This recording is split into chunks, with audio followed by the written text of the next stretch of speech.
How to cancel your Shein order. Let's get started. So, before we begin, here is an important thing to know. You can only cancel an order if it hasn't been processed or shipped yet. If your order has already been packed or shipped, the cancel option may no longer be available and you'll need to contact the Shein customer support for assistance.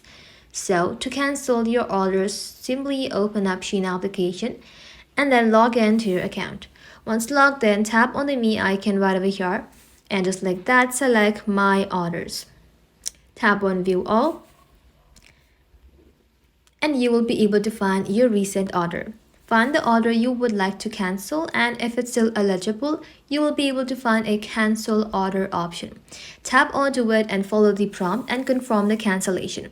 If you don't see the cancel button, you can simply tap on customer support right over here and just like that, contact Shein support. They can let you know if your order can be cancelled or help you with your next steps. Thank you all for watching. If this video was helpful, consider subscribing to our channel and liking this video.